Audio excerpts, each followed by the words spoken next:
Assalamualaikum warahmatullahi wabarakatuh. Selamat pagi anak-anak, apa kabarnya hari ini? Semoga selalu sehat dan tetap semangat. Nah, kembali lagi bersama Ibu Niken Sekarini pada pembelajaran kali ini. Sebelum kita memulai pembelajaran, alangkah baiknya kita berdoa terlebih dahulu menurut agama dan kepercayaannya masing-masing. Berdoa dimulai. Berdoa selesai. Nah, anak-anak, apakah kalian masih ingat pembelajaran kemarin kita belajar tentang apa ya? Ya, tepat sekali. Kemarin kita belajar tentang membaca teks sebuah sistem tata surya dan melakukan pengamatan dengan percaya diri. Selain itu, kita juga telah membaca sebuah karangan fiksi dan menjelaskan tokoh utama dalam karangan fiksi dengan lisan. Nah, hari ini anak-anak kita akan belajar mengenai tema 9, menjelajah luar angkasa, subtema 1, keteraturan yang menakjubkan, pembelajaran kedua. Sebelum itu, Ibu akan membacakan tujuan pembelajarannya terlebih dahulu.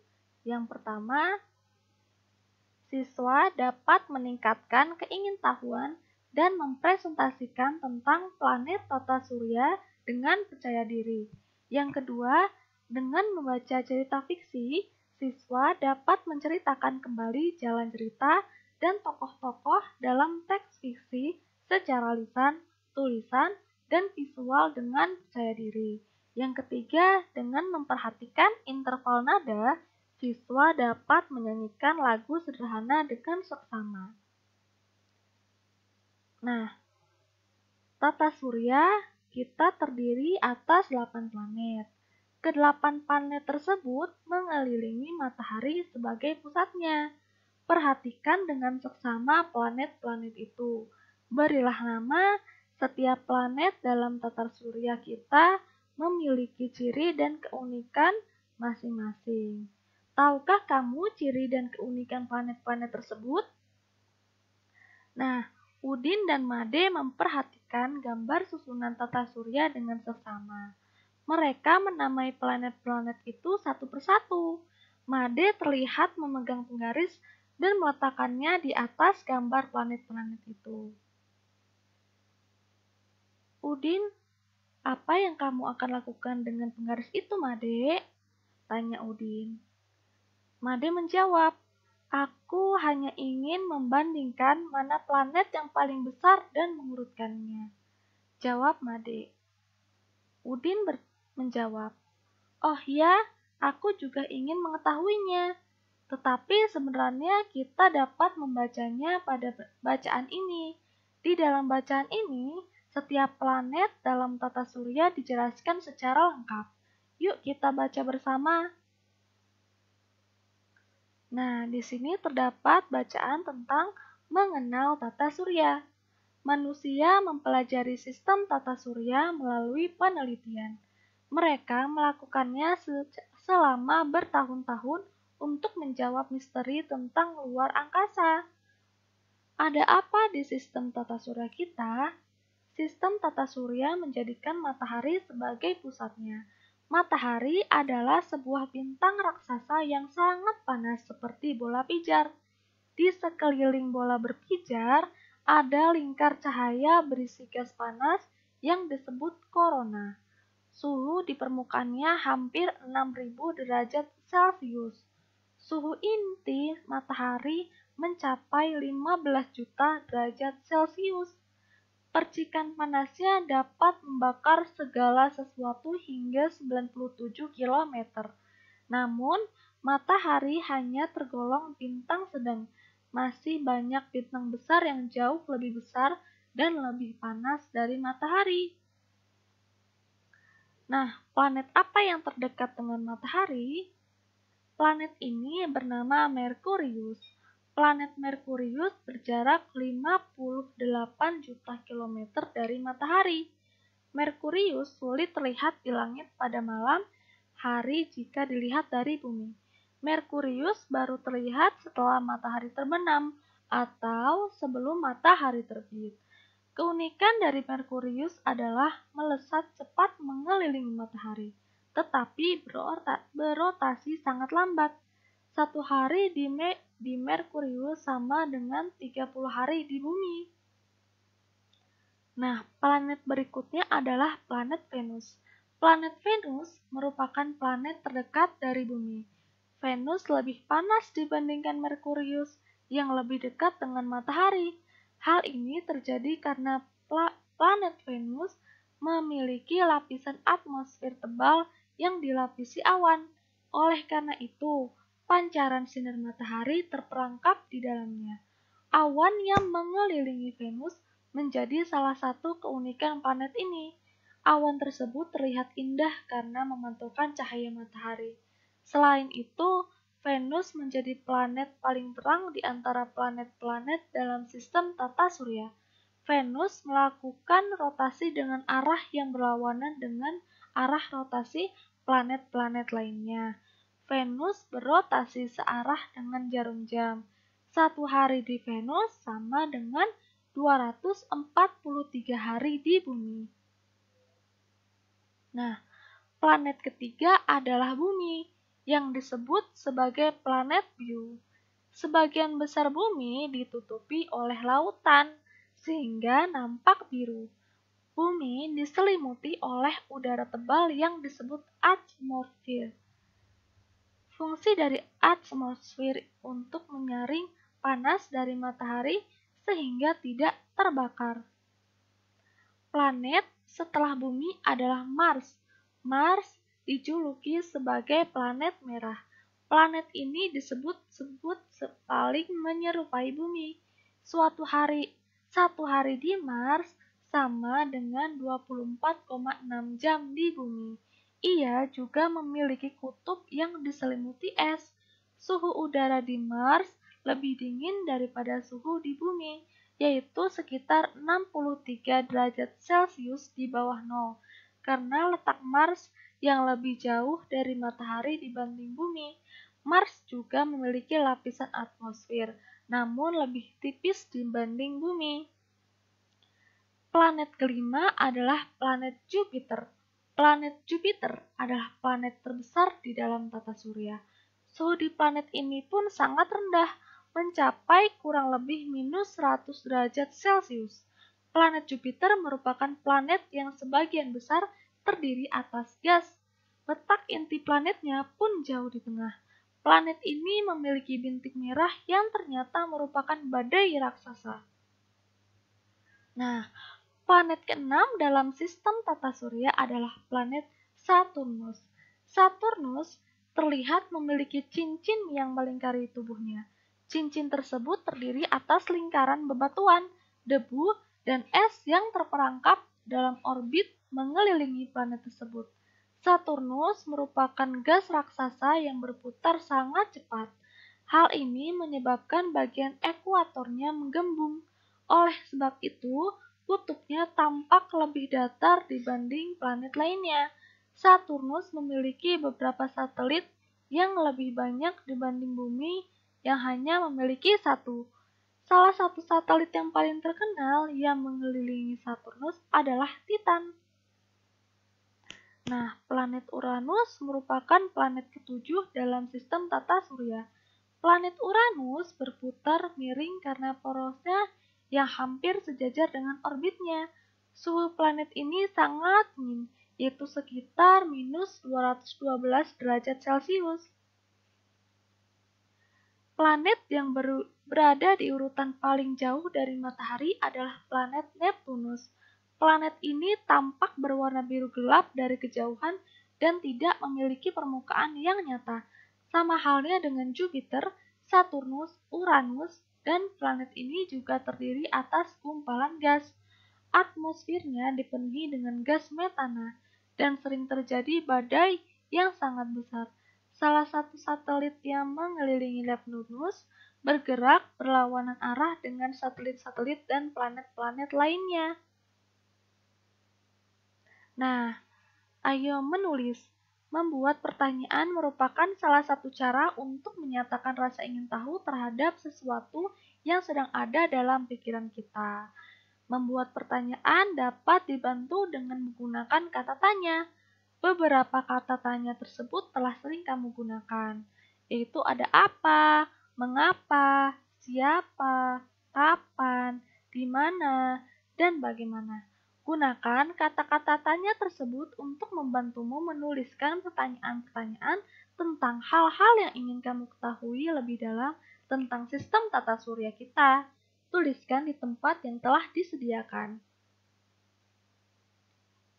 Yang pertama ada apa nama planet yang terjauh jaraknya dari matahari? Jawabannya adalah planet Neptunus. Yang kedua, mengapa planet Neptunus paling lama periodenya? Karena jarak planet Neptunus dan matahari paling jauh dibandingkan dengan planet yang lainnya. Yang ketiga, siapa yang mendapat sebutan Bapak Sains Modern? Jawabannya adalah Galileo Galilei. Yang keempat, kapan planet Merkurius dapat terlihat dari bumi? Jawabannya setelah matahari terbenam atau sebelum matahari terbit. Yang kelima, di mana letak planet Merkurius dalam tata surya? Yaitu posisi nomor 1. Yang keenam, bagaimana cara manusia mempelajari tata surya?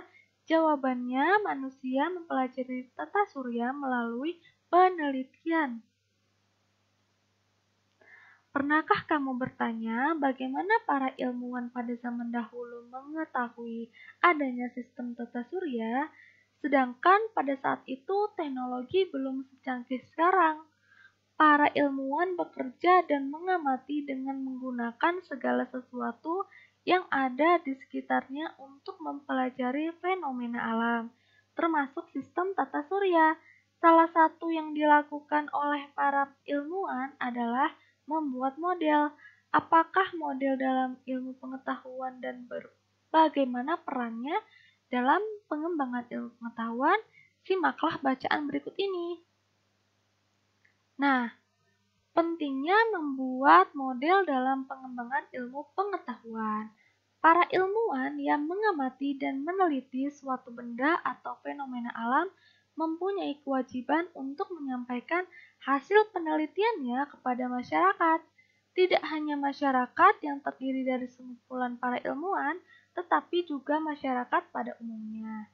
Seringkali untuk menjelaskan sesuatu yang baru, para ilmuwan menggunakan cara yang paling sederhana agar mudah dimengerti dan diterima, salah satunya dengan menggunakan model.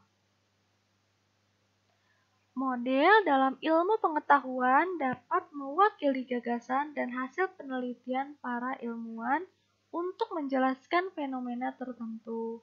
Model dapat berupa benda maupun proses tertentu. Pada masa itu, model dibuat dalam bentuk 3 dimensi. Pada masa sekarang, selain berupa benda 3 dimensi, para ilmuwan telah menggunakan teknologi informatika. Teknologi ini dibuat dalam bentuk gambar, baik gambar diam maupun gambar bergerak. Hal ini bertujuan agar para ilmuwan dapat menjelaskan fenomena alam sehingga lebih mudah dipahami. Para astronom masa lalu juga menggunakan model berupa benda 3 dimensi. Mereka membuat model benda 3 dimensi untuk menggambarkan sistem tata surya dengan menggunakan bahan yang ada di sekitarnya. Pada masa sekarang, model tata surya kita dapat dibuat dengan cara sederhana dan menggunakan benda dan bahan yang mudah didapat. Berikut adalah benda contoh model sistem tata surya yang sederhana. Dayu, kini aku semakin mengetahui bagaimana sistem tata surya kita bekerja. Semakin aku mengagumi kebesaran Tuhan yang membuat ini semua terjadi ya, tegas Lani. Dayu menjawab, benar Lani, aku pun merasa kagum sekali, terutama dengan keteraturan yang terjadi di alam semesta. Setiap anggota tata surya memiliki keunikan sendiri dan senantiasa berada di jalur yang telah ditentukan untuknya. Aku tidak bisa membayangkan jika ada planet yang tidak berada di tempatnya sendiri. Pasti akan berantakan sistem tata surya kita ya, Lan? Lani menjawab, "Ya, benar apa yang kamu katakan, Dayu. Keterlaluan dan ketaatan membuat semua..." Kan. Ya, benar. Ya, benar yang kamu katakan, Dayu. Keteraturan dan ketaatan membuat semua anggota Tata Surya tetap berada di jalurnya dan melakukan kegiatannya tanpa terganggu planet lainnya. Hei, sepertinya hal itu juga terjadi di sekitar kita ya. Sama dengan kendaraan dalam lalu lintas kita. Kendaraan juga diatur agar tetap berada di jalurnya. Kalau ada yang melanggar, pasti ada yang terganggu, tegas Dayu. Lani menjawab, "Ya, kamu benar, Dayu. Sepertinya aku pernah membaca kisah seperti itu dalam salah satu cerita fiksi." Bacalah cerita fiksi berikut ini dengan seksama. Perhatikanlah bagaimana jalan ceritanya dan bayangkanlah tokoh utama dan tokoh tambahan pada cerita ini. Judulnya berupa Tetap Berada di Jalurmu oleh Diana Caritas. Deo pulang sekolah sambil meringis kesakitan. Ia menuntun sepedanya dengan sedikit terpincang-pincang. Celana dan baju seragamnya terlihat kotor. Keringat mengucur di dahinya. Hari itu udara memang cukup terik. Ibu segera menyambut Deo dengan membukakan pintu pagar. Ibu pun membantu Deo memasukkan sepedanya di halaman rumah. Ibu mengambil tas Deo yang ikut kotor dan menuntunnya masuk ke dalam rumah. Setelah ibu memberinya minum, ibu memeriksa luka-luka gores di lutut dan siku Deo. Deo meringis kesakitan ketika luka-luka itu dibersihkan dan diberikan obat. Setelah Deo mulai terlihat tenang, ibu meminta Deo bercerita. "Aku yang salah, Bu. Aku tidak berhati-hati. Aku tidak akan mengulanginya lagi. Seandainya aku tetap berada di jalurku," kata Deo dengan penuh penyesalan. "Apa yang sebenarnya terjadi, Nak? Terima kasih kamu telah mengakui kesalahanmu. Tetapi, maukah kamu menceritakan yang sebenarnya terjadi?" tanya ibu dengan lembut. "Deo tadi lomba balap sepeda dengan Arsyad ketika pulang sekolah, Bu. Ketika kami sampai di jalan depan toko kelontong Pak Ahmad, jalanan agak ramai. Lalu aku melihat di situ ada trotoar yang landai dan sepi. Lalu aku naik dan bersepeda di trotoar itu," kata Deo sambil menunduk. "Trotoar? Kamu pasti tahu kalau trotoar diperuntukkan untuk pejalan kaki kan?" tanya ibu. "Iya, Bu. Saat itu trotoar terlihat sepi. Jadi tanpa pikir panjang, Deo naik ke trotoar itu supaya dapat mendahului Arsyad. Tetapi Deo tidak memperhatikan ada sebongkah batu besar di tengah trotoar itu. Tanpa sengaja Deo menabrak batu besar itu dan jatuh terjerembat ke dalam got. Beruntung got itu kering dan dangkal. Arsyad yang berada di belakang pun segera menolong." Cerita Deo masih dengan wajah menyesal. "Ibu bersyukur kamu hanya mengalami luka gores, Nak. Itu pelajaran berharga untukmu. Trotoar itu dibuat dengan tujuan tertentu, agar para pejalan kaki tidak berjalan di jalanan yang diperuntukkan bagi kendaraan. Semuanya itu dibuat agar tercipta keteraturan. Masyarakat pun mendapatkan kesempatan yang sama untuk menggunakan jalan umum," jelas ibu sambil tersenyum. "Aku mengerti, Bu. Seandainya aku tetap berada di jalurku, bukan di jalur yang tidak diperuntukkan buatku," kata Dio sambil meringis. "Baiklah kalau begitu, luka-lukamu sudah dibersihkan dan diobati. Sekarang kamu bisa ganti baju, cuci tangan, lalu makan siang. Beristirahatlah setelah itu. Nanti sore biar ayah yang memeriksa sepedamu," kata ibu sambil beranjak ke dapur menyiapkan makan siang Deo. Nah, kamu telah membaca cerita fiksi tentang Tetaplah Berada di Jalurmu. Berdasarkan cerita tersebut, gambarlah tokoh utama, tambahan, dan tempat peristiwa dengan menggunakan imajinasimu. Tuliskan juga ringkasan cerita tersebut. Ceritakan hasil pekerjaanmu di depan kelas dengan percaya diri. Tokoh utamanya adalah Deo, Ayu, dan Arsyad. Tempat atau latarnya ada trotoar jalan depan toko kelontong Pak Ahmad dan rumah Deo. Ringkasan ceritanya berupa Deo dan Arsyad lomba balap sepeda sepulang sekolah. Deo melihat jalan di trotoar landai sepi. Sesampainya di depan toko kelontong Pak Ahmad, ia menabrak di batu besar dan jatuh ke dalam got. Arsyad menolongnya, dan Deo pulang dengan luka goresan dan baju yang kotor. Lani, aku senang dengan cerita pendek yang kamu ceritakan tadi di depan kelas, Siti. Bagaimana kamu mendapatkan cerita pendek tersebut? Tanya Lani. Siti menjawab, aku mendapatkannya dari salah satu surat kabar langganan ayah. Setiap hari Minggu, surat kabar tersebut memuat suatu kolom cerita anak Nusantara. Itu kolom favoritku. Tapi mengapa kamu menyukai cerita tersebut? Tanya Siti. Lani menjawab, ya, cerita itu mengingatkanku tentang salah satu lagu favoritku. Kalian juga tahu itu.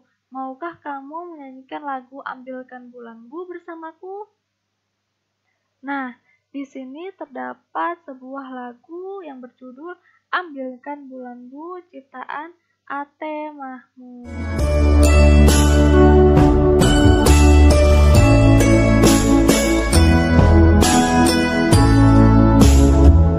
Ambilkan bulanku, ambilkan bulanku yang selalu bersinar di langit,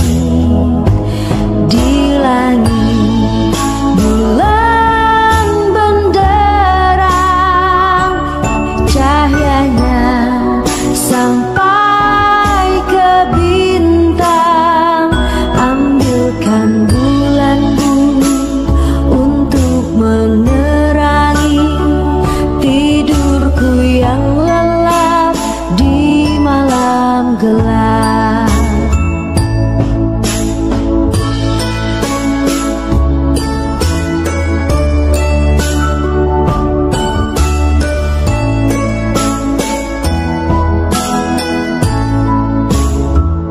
Ambilkan bulanku, ambilkan bulanku yang selalu bersinar di langit,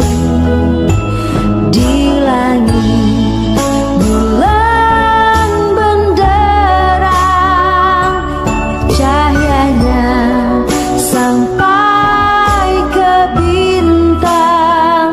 Ambilkan untuk menerangi tidurku yang lelap di malam gelap.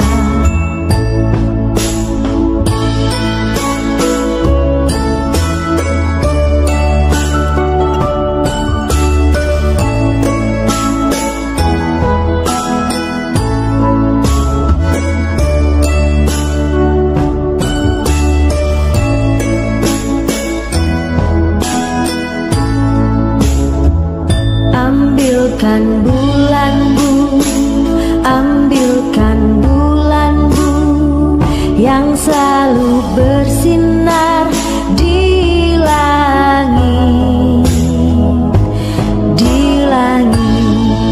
bulan benderang, cahyanya sampai ke bintang. Ambilkan untuk menerangi tidurku yang lelap di malam gelap.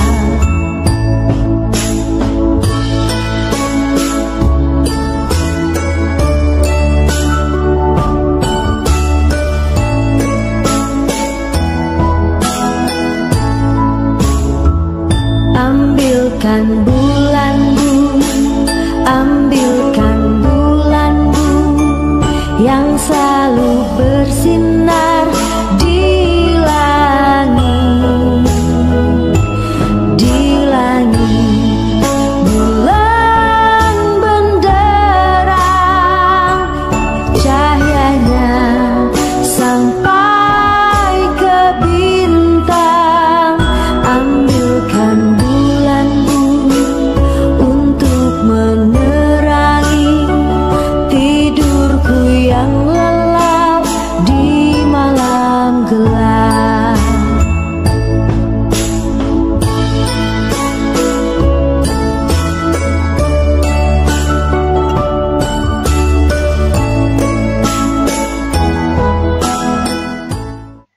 anak-anak, bagaimana pembelajaran hari ini?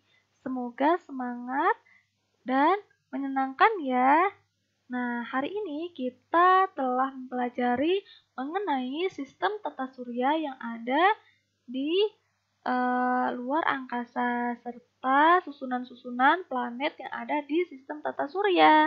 Selain itu, kita juga telah membaca sebuah teks cerita fiksi dan juga mencari tokoh utamanya serta latar dan juga ringkasan ceritanya. Selain itu, kita juga menyanyikan lagu berupa Ambilkan Bulanmu dengan baik. Nah, untuk menutup pembelajaran kali ini, alangkah baiknya kita berdoa terlebih dahulu menurut agama dan kepercayaannya masing-masing. Berdoa di dalam hati mulai. Berdoa selesai. Sekian pembelajaran yang dapat Ibu sampaikan. Kurang lebihnya mohon maaf. Wassalamualaikum warahmatullahi wabarakatuh.